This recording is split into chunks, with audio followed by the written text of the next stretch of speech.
Assalamualaikum warahmatullahi wabarakatuh. Nama saya Yoga Ferdian, NPM 1913034024. Di sini saya akan menyampaikan materi mata kuliah Geografi Tanah. Materi yang akan disampaikan adalah materi pertemuan pertama hingga keempat. Yang pertama adalah definisi dan ruang lingkup geografi tanah. Definisi geografi tanah. Geografi tanah adalah cabang ilmu yang mempelajari tentang persebaran satuan-satuan tanah yang ada di permukaan bumi serta fungsinya bagi kehidupan manusia. Yang kedua adalah ruang lingkup geografi tanah. Yang pertama adalah ada sifat fisikanya, yaitu mempelajari tentang sifat fisik tanah. Yang selanjutnya adalah sifat kimia. Sifat kimia di sini akan menjelaskan mengenai perbedaan antara wilayah satu dengan wilayah yang lainnya, di mana di setiap wilayah memiliki sifat kimia yang berbeda. Ini akan berpengaruh kepada kandungan kesuburan tanah di wilayah tersebut. Yang kedua adalah faktor dan proses pembentukan tanah. Dalam faktor dan proses pembentukan tanah ada 5. Yang pertama adalah bahan hidup. Yang kedua adalah relief, di mana di setiap permukaan memiliki ketinggian yang berbeda. Ini akan berpengaruh pada tingkat intensitas cahaya, angin, serta air yang diterima oleh permukaan tanah. Ini akan mempengaruhi proses pembentukan tanah.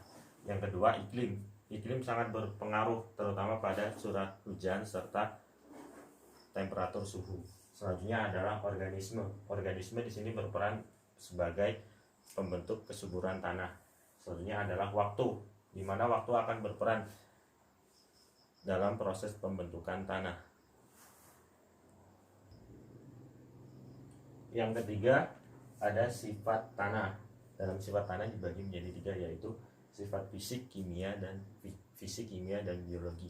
Sifat fisik diantaranya adalah tekstur, di mana tekstur yang dimaksud adalah keadaan tanah, di mana tanah yang memiliki ukuran lebih dari 2 mm disebut dengan tanah kasar, sementara di bawah 2 mm disebut dengan tanah halus. Contoh dari tanah kasar adalah koral dan batu, sementara yang disebut dengan tanah halus adalah pasir dan liat. Selanjutnya adalah struktur. Di sini struktur adalah sifat yang ada di dalam tanah.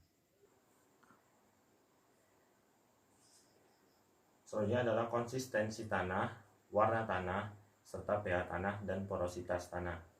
Sifat kimia tanah didasarkan terhadap seluruh reaksi fisika dan kimia yang ada di dalam tanah. Selanjutnya adalah biologi. Biologi di sini adalah organisme yang hidup di dalam tanah. Yang keempat adalah klasifikasi tanah. Klasifikasi tanah dibagi menjadi 2, yaitu alami dan kimia. Di sini alami adalah didasarkan kepada tujuan penggunaan tanah tersebut berdasarkan sifat-sifat dan kandungan yang ada di dalamnya. Sementara sifat kimia di sini hanya didasarkan terhadap sifat-sifat yang ada di dalam tanah tersebut.